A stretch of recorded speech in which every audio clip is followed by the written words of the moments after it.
retour sur le plateau du Grand JT. Je suis ravie d'accueillir Ingrid Dandeleu. Bonjour. Bonjour. Merci d'être avec nous. Les savants fous, qu'est-ce que c'est? Ce sont des stages et ateliers proposés aux enfants pour aborder les sciences d'une manière totalement différente, en tout cas d'une manière ludique. Est-ce que c'est vrai que l'approche par le jeu permet justement à tous de s'y intéresser? La science, souvent, ça paraît compliqué. Les enfants, ce sont des notions qui sont difficiles à aborder pour eux. Et puis, à l'école, ou même quand on va dans le loisir, on n'a pas forcément le matériel ou la connaissance de comment expliquer de façon simple.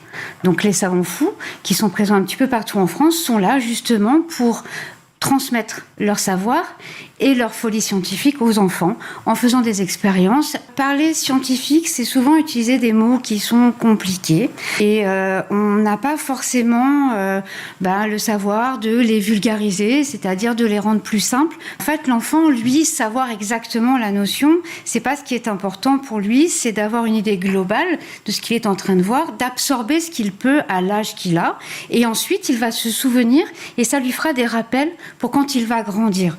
Et donc, ça l'aidera forcément dans sa perception du monde. Et puis voilà. Alors, les thématiques sont nombreuses, j'ai regardé évidemment. On peut trouver la chimie, la faune et la flore, le corps humain, la lumière, l'eau, le Moyen-Âge. Racontez-moi le Moyen-Âge. Alors, le Moyen-Âge, c'est un petit peu le début de la science. Donc, c'est le début de la chimie avec les alchimistes, on est les apothicaires. On a tout un tas de choses, on découvre le monde, on essaie de l'expliquer. Et c'est le début des expérimentations par l'observation. Donc, que ce soit sur l'évolution des machines, sur l'astronomie, sur de la chimie ou sur autre chose, on est vraiment à l'orée de tout ce qui va se passer après.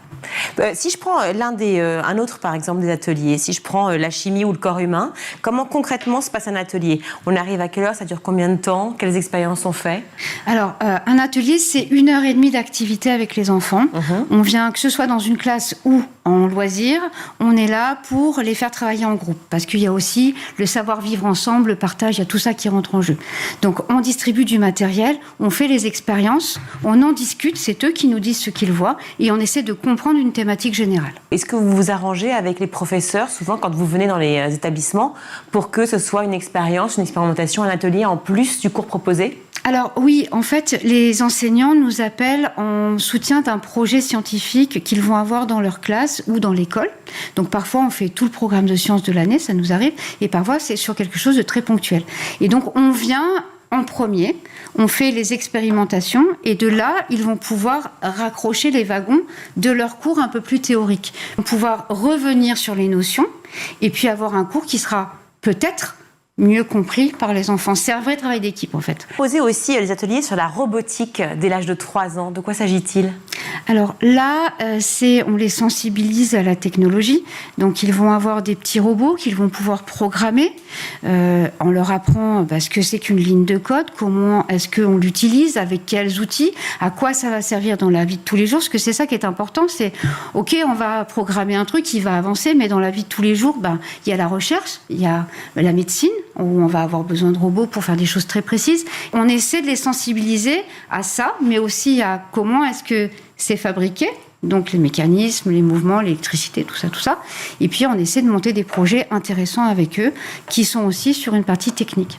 C'est donc à la fois les stages scientifiques que vous proposez en dehors de l'école, des ateliers au sein des écoles, plus un club de sciences qui est externe? Oui, on va avoir, si on a un local, on peut proposer des stages à l'intérieur du local pendant les vacances scolaires, par exemple.